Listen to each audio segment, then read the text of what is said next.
We're rolling for insight, looting the archives, and navigating a conversation where critical hits meet critical thinking. Welcome to the Board Game Academics podcast, where we explore the crossroads of scholarship, play, and practice. I'm your host, Christopher Carbone, scholar, educator, and lifelong gamer. Each week this semester, we will discuss with brilliant minds how analog games inform real-life practice, support meaningful change, and challenge us to think critically, whether in the classroom, clinic, communities, or beyond. This week, I'm joined by... I'm Dr. Stephanie Hedge. My pronouns are she, her, and I'm an associate professor of English and director of the first year writing program at the University of Illinois, Springfield. Excellent. Well, thank you so much for joining us, Steph. We're really happy to have you here. My pleasure. And I'm happy to be here. excellent. So, Steph, we have so much to talk about. Just a nice little way to kind of get started. Let's talk about your favorite game or favorite game system. So my favorite game system is probably Dungeons and Dragons, which, as a role-playing game scholar, is sort of anathema to sort of love the big corporate game. But I do. I started playing 3-5 in high school with my friends. I went to a performing arts high school and was very much a theater kid. And we sort of channeled our theater kidness into Dungeons and Dragons. And I came back to the game when 5th edition was published through being able to play kind of virtually with my friends online and through places like Roll20, which had already had the 5th edition mechanics sort of built into the system. And it felt accessible to come back to this in a way to connect with friends and community. I got really into actual play. The kind of backbone of early actual play was all Dungeons and Dragons and Pathfinder, and so it remains a favorite even as I've branched out and I play a lot more diverse games now and look for games with unique systems. I love Thirsty Sword Lesbians and Women Are Werewolves and Nice. any of the Powered by the Apocalypse games, and I've even done a few kind of running games myself, kind of cobbled together with whatever I can come up with from Powered by the Apocalypse or Blades in the Dark, and but it really goes back to Dungeons and Dragons. Wonderful. So obviously, tabletop gaming, a diverse number of games have been kind of your foundation for getting involved in like connecting with people, socializing, learning different things about yourself and about the world. How did tabletop gaming kind of enter your professional world and kind of influenced it, and maybe how you utilized it with your students? Yeah. And I actually write about this in the introduction to my first edited collection, which I did with Jennifer Growling, who her first book was on narrative and tabletop role-playing games and was really one of the germinal texts in academic role-playing game publications. And she was one of the faculty at Ball State where I was a grad student, and we hit it off and played board games together. And McFarland, who had published her book, reached back out to her and said, "Hey, Jenny, do you have anything new?" And Jenny thought back over a few conversations that she had had with me, because I had started talking about, hey, you can play Dungeons and Dragons online and look at all this stuff that supports this online play. And I would talk her ear off about the Adventure Zone, and the McElroys. She was thinking too about the ways that her initial kind of understanding of tabletop role-playing games as limited to the table had expanded, and she thought, actually, I think we do have something here. So she asked if I wanted to pitch something to McFarland, and I was like, yes, absolutely. And so we pulled together an edited collection. It's called Role-Playing Games in the Digital Age, essays on transmedia storytelling, tabletop RPGs, and fandom. So we both took some of the things. The transmedia storytelling was really kind of her area of scholarship, and fandom and fan studies and digital literacies was my area of study. So we sort of brought them together and framed out this collection, which is, it covers board games as well as tabletop games and kind of a wide range of stuff. But that was really my first foray into kind of thinking about tabletop gaming academically and thinking about it, kind of taking that step back and saying, okay, so what can I learn from this? How can I think about this critically? My chapter in that collection was sort of reflecting on the ways that my friends and I were playing Dungeons and Dragons at the time. And we would use Roll20 to be kind of our gameplay space. So all of our rolls happened in Roll20, our character sheets, the maps, the music, all of, the gameplay space happened there. But then we would use Google Voice or Google Meets to chat with each other. So we had our voice chat, which was often in character, but sometimes out of character. And then we would use Discord for all of our other organizing. So out of character chat, reacting to things that were happening in the gameplay would happen on Discord. And so my chapter in the book was about the ways that being a part of fandom gave my friends and I particular digital literacies that allowed us to engage in gameplay in this sort of cross-platform and transmodal way. Which is kind of a really long way of saying Jennifer Grueling was the one who kind of got me into games as an avenue of study. And I actually published my very first publication was a book chapter with Jennifer, her wife, Eva Grueling, and another grad student at Ball State, where we did a semester-long study trying to gamify a first-year composition classroom and then a technical writing classroom. And we looked at kind of what gamification strategies worked in the classroom and what was effective and what wasn't, and our conclusions were kind of that none of what we had tried was as effective as we had hoped it would be, and what lessons did we have from that. So very early on, my scholarship was tangled up with pedagogy and teaching and thinking about games, as well as tangled with games and technology and the intersections between there.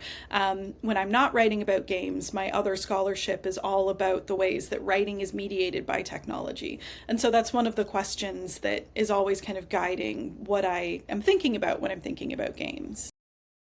That's wonderful. Yeah, I mean, it has such a big impact on everything that we do. Again, a lot of times when we kind of return to tabletop gaming, when we return to play, then we, begin to rediscover the contextual nature of ourselves and the world and everyone around us. And obviously the technology that we're using, which is also a powerful dynamic that is also at the same time recontextualizing our sense of self. Yeah. So Yeah. it's such a dynamic process, and it's happening all the time, and we just take it for granted and we consume it unconsciously in a lot of ways. Yeah, absolutely. One of It the makes a things lot. that's fun about role-playing games in particular, but games broadly, is the way that game mechanics invite us or almost require us to pay attention to stuff that is otherwise invisible. Yeah. And so the mechanics themselves can turn the stuff we don't think about into, well, now you've got to think about it because it's a role or it's a mechanic in the game. And when thinking about the integration of technology, the way that those mechanics get translated into technology or get embedded into the technology that exists, and the ways that stuff gets pulled out or doesn't get pulled out, games are a really fascinating way to invite us to look at stuff that we don't always look at, down to even conversation mechanics, and when a conversation or what kinds of things are possible to say are limited by or kind of captured by a dice roll, or a pull of a card from a deck, right? Or even just as something so as simple as a mechanic as turn order, right, that determines when you can speak and how. It really kind of lays bare some of the things that are invisible and that we take for granted about interaction or about the world or about culture or about ourselves. Yeah, and unconsciously accepting all those different dynamics, internalizing them, and assuming that that is the way in which the world works, instead of understanding that we're all, standing in a magic circle that we've all agreed upon at some level. And so it seems like obviously through the text, you're making the unconscious conscious and waking people up to so many more different dynamics than, rolling a d20 and hitting a crit, or some storytelling mechanics. Like, students and people are walking away from a tabletop game, a RPG especially, and they're starting to look around, and you're like, wait a minute, I can see all the different things that are happening out and around me, and it's movable. And I think that's such a powerful understanding about ourselves, because things do move so incredibly fast that we do tend to box everything up so that we can talk very quickly and we can communicate. But again, we lose the nuance, and we lose the sense of scope and what's really controlling the different dynamics in which we're operating under. And that, as we've learned over time, especially now more than ever, is incredibly dangerous. So we have to recapture the narrative and understanding the mechanics and dynamics. So really, it's not just English writing literature. You're re-engaging with people with the sense of themselves and in the world. Mm, So I mean, it's yeah. such a dynamic and amazing kind of quest to take on. I try. In the piece that I published in the inaugural Game Academics Journal, I Yeah. talked about a lesson that I teach. It's kind of the final project in my first year writing class, where I have students create a tabletop role playing game where they deconstruct a research paper, basically. What would happen if writing a research paper was a tabletop game? Now, Yes. and one of the things that really surprised me with what the students focused on was the way that they really latched onto the idea of writer and defining writer as character and like rolling a character sheet as a writer or creating writer stereotypes or types or archetypes. So one of my students had different writer types, and depending on which type you chose, you had either different bonuses or penalties. So there was they it was laid out across like 6 days, and they had actions they could take every day. And if you were the procrastinator writer archetype, then you couldn't take any actions for the first 2 days, but you had bonus rolls on your last day. And it was Yeah, fascinating to see I feel the seen. way that I feel seen, they, Steph. yeah, and the way that they like conceptualized being a writer and writer as character, and these things that are kind of either unspoken or, in class we try to make the writing process visible and obvious to students, right? These things that they were just kind of doing by instinct or by rote, right? Trying to make that visible, and a deliberate choice. And then seeing that then turned into the game. And so, what parts of the writing process can be, mechanized into a game, or how can we name revision, and how can revision get turned into a game mechanic, and what does that mean for how we understand revision as an action and a process? But it was interesting the way that they were so focused on that identity piece and that identity as a writer, and how they wanted to, through the gameplay, like adopt that identity. And what does a character sheet for a writer look like, and what assumptions do we make about who a writer is and what they look like and where they live, what gender is possible for a writer and how does that change, what race or class is possible for a writer, where do writers live, where do they come from, who's allowed to speak, and who do we listen to, right? And by requiring that kind of game mechanic piece, it forces us to answer all of those questions in little ticky boxes. Fantastic. Fantastic. And if you'd like to read Steph's fantastic article, as she mentioned, that's issue 1 of Board Game Academics, which you can find on boardgameacademics.com. But Steph, let's talk about your journal article, your scholarship for the 3rd issue Yeah. of Board Game Academics. So for this piece, I'm sticking with the classroom, and I am talking about a class that I newly developed, for our general education curriculum, at UIS, where I teach. Our upper division gen ed classes fall into a couple of different categories, where students are required to engage with the world around them. So there's US communities and global awareness. And one of the cornerstones of these classes is being able to think critically and thoughtfully about culture, and use different research techniques and strategies to learn about culture and to be able to recognize and appreciate cultures that are different from our own, and be able to recognize kind of power inequities and power structures and balances that exist within kind of, to both create and reinforce different cultures, but then also what happens when those cultures kind of collide and connect. And I thought that this was a really great opportunity to bring in tabletop role playing games. It's a class called Tabletop Role Playing Games Around the World.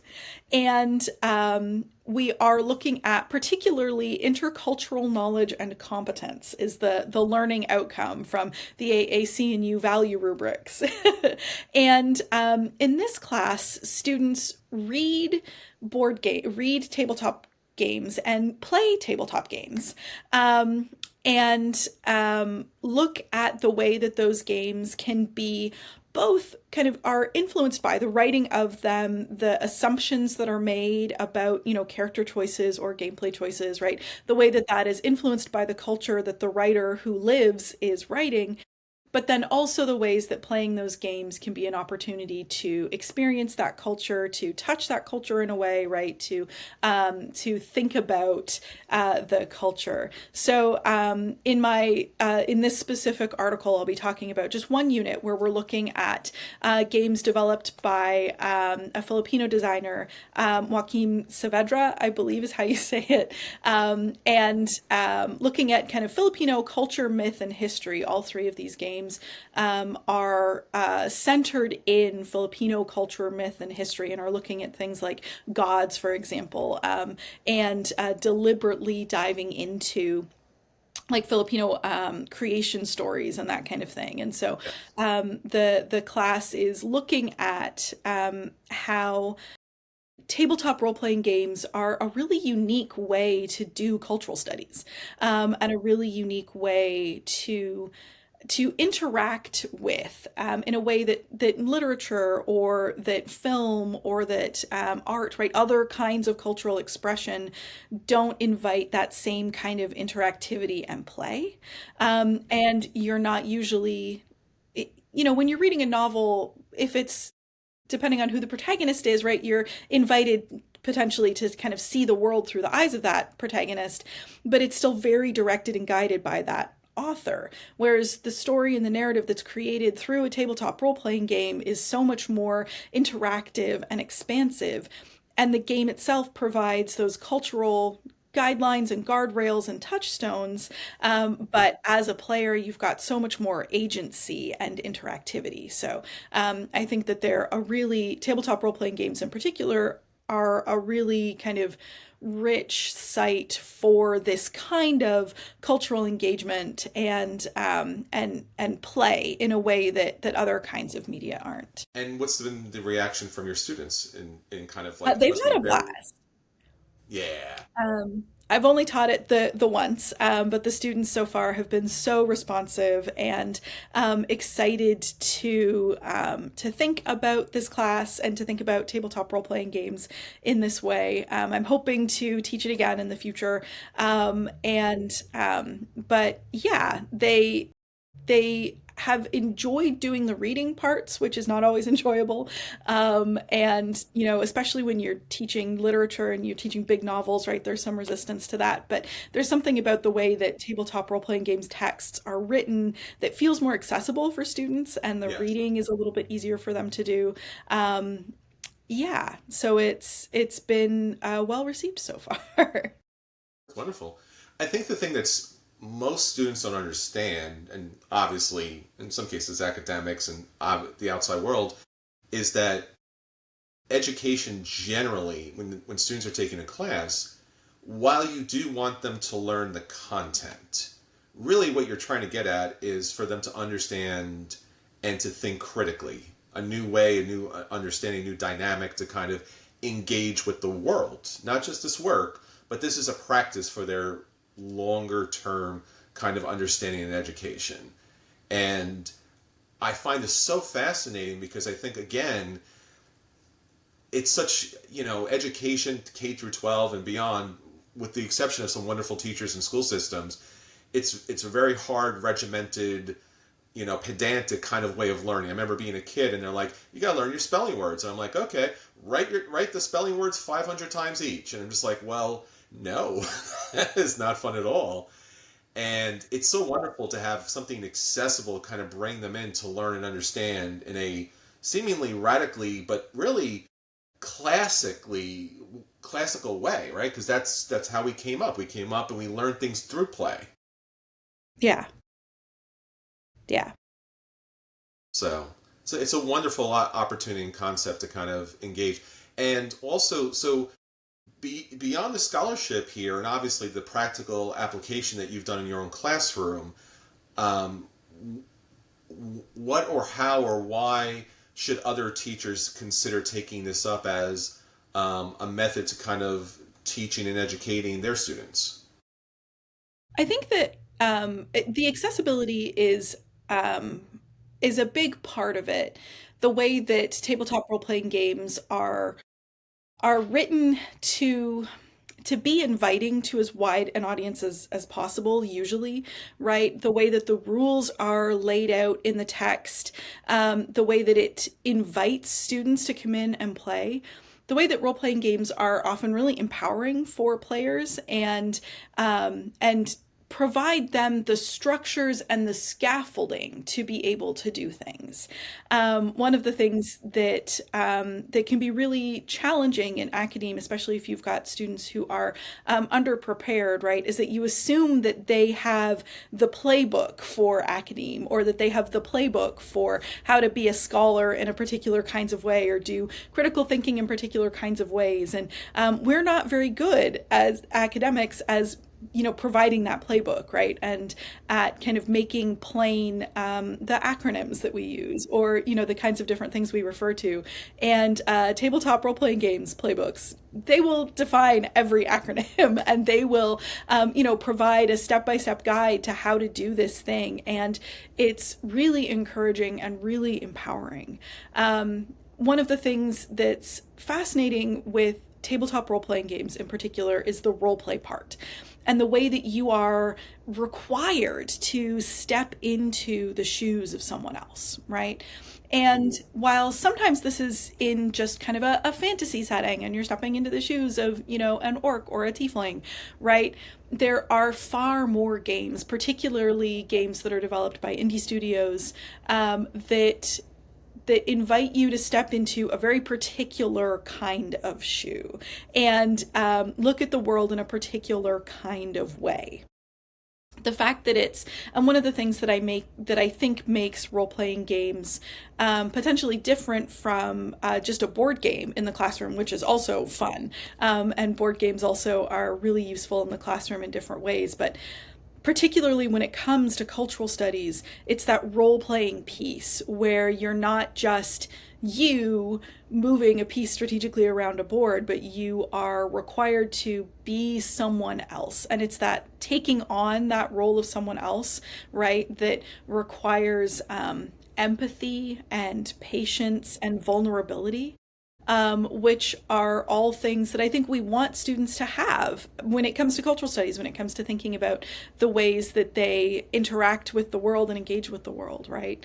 Kind of harkening back to our conversation about identity, right? One of the things that's really fun is to ask students to play a different gender.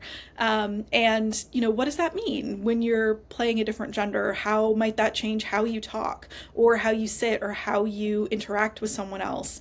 How does the world react to you when you are a different gender, right? And it starts to, highlight for the students the ways that gender is always a performance, even when you're not in the role-playing game, right? And it can add a lot of kind of empathy, but at the same time, students are given a character sheet and they're given this a playbook often, right, for their character archetype or for their class or for whatever different mechanics are in that game. And so they're not trying to just wing it, right? And it's more than just than simply like handing them a cue card that says, okay, and now you're a girl. And what does that look like, right? It says, okay, well, here are your skills and here are your abilities and here are your parameters and your guidelines, right? And there's usually, a game master helping to guide the story, right? So the students are never kind of left alone. They're given these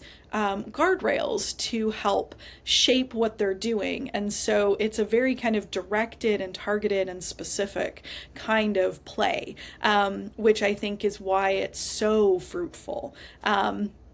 And why it's so useful in the classroom. And then the other thing about tabletop role playing games is that there are a bajillion of them. Um, so I just finished a second edited collection through McFarland, and it's on indie tabletop role playing games.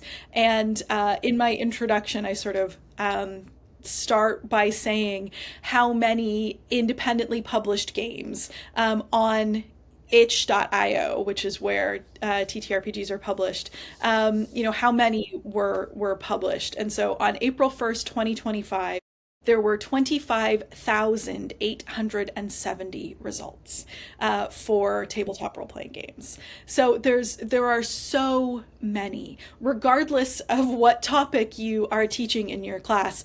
There is a game for it already, right? And even if there isn't a super niche game for whatever you want to teach, there are so many systems and structures and platforms that you can absolutely, right, come up with a game on your own or invite students to create their own games. And so, kind of the breadth and scope of what is available in indie tabletop role playing games, and the way that they are published by so many different people. And sometimes you have creators who are Black creators who are very specifically writing a game about the experience of slavery, right? Which is very like deliberate and on target, and you are playing someone who is enslaved and are having to kind of react and respond to that, right? But Steal Away Jordan. Sorry, I was looking for the title. Julia Bond Ellingbow's Steal Away Jordan, right, is grappling with the long shadow of slavery. But not every game by a Black creator has to grapple with slavery in that way, right? Yeah. There are lots Yeah. that are, Afrofuturist and that are sort of inspiring and engaging and tackling different parts of culture. And then there are games that are just straight up fantasy games that are written by people of color and that are, just a slightly different take on the fantasy genre. But the fact that there is so much breadth of diversity, that there are games that grapple with really serious or, very specific historical events, or that invite you deliberately on purpose as part of the game, right? Imagine what it is like to be a slave. And there's also games that are like, and imagine what it's like to be a little mouse. And sort of the whole kind of spectrum in between. Imagine what it's like to be a sexy battle wizard, right? And each of them has something to offer, regardless of kind of what your subject is that you're teaching, or what your learning outcomes are, how you want students to engage with these ideas. There is something in a tabletop role playing game, I think, for pretty much every subject. That's wonderful. And again, as you mentioned earlier about the identification, a lot of players, again, the traditional historical kind of role playing game players who are involved in the industry, they may come across these but not recognize or understand that you don't have to completely identify with the race, culture, orientation of the writer, the author, the characters, but there are elements of that I'm guaranteeing you do identify with. And if you can take on those roles and take on those games and take on those play styles and mechanics, you'll you'll become a fuller, richer person because those parts of them are also parts of you. And it's such a wonderful opportunity to rediscover your humanity by seeing the other in yourself. Absolutely. Those moments of recognition and sameness. And sometimes also those recognitions of moments that are different, right? And saying, actually, this isn't me, and I am this instead, right? That the sort of self against, but also the freedom and opportunity to play. You sort of referenced the magic circle earlier, right? That idea that it is a defined space where everyone enters into that space willingly and consciously and deliberately to say, I'm here to play a game, I'm here to experiment, I'm here to try stuff, right? It's a way to kind of push the boundaries and to act in ways that might not be comfortable or appropriate or safe in other spaces in society, and to have a kind of freedom. And because you've entered into this kind of contract with everyone else who is playing the game, you have this opportunity to sort of test things out and to try things. There are a Yes. number of academic articles written about the trans experience in tabletop role playing games, and a surprising number of people who either realized they were trans because of tabletop role playing games, or that tabletop role playing games were their only way to express a different gender presentation in a way that felt safe, right? Because they could practice or test stuff out and try things and see how it fit before they had to try and do it socially or publicly, right? In spaces that may not have been safe. And I think that opportunity, the fact of the magic circle, right, is one of the things that makes tabletop role playing games so valuable for the classroom, in the ways that, we hope that the classroom is a space that is safe for students to question and to discover and to explore. And this adds another layer of sort of permission almost to explore and to say things that you wouldn't normally say, or to do things you wouldn't normally do, or to try stuff out. And even if you find that it doesn't fit, you still had that opportunity to play. It's an extraordinary opportunity, and I'm really so grateful that you've incorporated this into your education, because students need this more now than ever. Working with students to help them find their vocation and their place in the world, and their specific work or ideals or nature, really comes down to reconnecting with themselves within a community. And again, as you mentioned earlier about technology, as much as technology does connect us, it does also separate us. And in a lot of ways, we start out life with a pre-rolled character. And for a lot of us, there's something more frustrating than a pre-rolled character, right, Steph? Yeah, absolutely. Yeah, yeah. So, Steph, we're so excited, obviously, about the upcoming Board Game Academic Convention this October 4th and 5th in Rochester, New York, at the National Museum of Play, where you're going to be presenting this paper and obviously be there for the weekend to network and connect and help educate and connect with other people out there. Is there anything in particular you're looking forward to doing there, as far as meeting with the community and meeting with people who are coming to the convention? Yeah, I am. I mean, of course, I'm so excited to see the museum, and I know the second day of the conference will be more of that museum and industry collaboration and gameplay. Yes. I'm so excited to take part in that.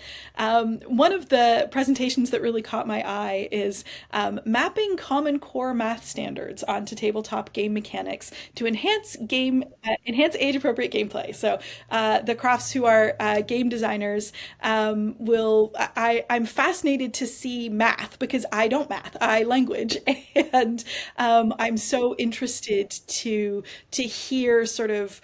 I approach tabletop role playing games from sort of an identity studies and a cultural studies and a language Yes. studies standpoint, and I'm excited to see how they are talking about math standards as well. Just sort of the vast diversity of what tabletop role playing games in the classroom can look like. That's wonderful. Great, great shout out there. Really appreciate that. So, thank you. Thank you everyone for joining us. You can find Steph's work in the show notes.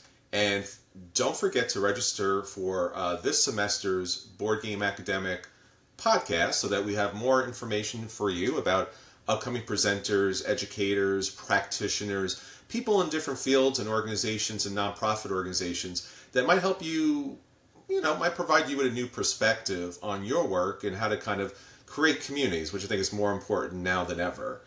Details can be found at boardgameacademics.com. You still have time to sign up for the conference, and we really look forward to seeing you. So until next time, keep rolling and thinking critically. Thanks, Steph. Thank you.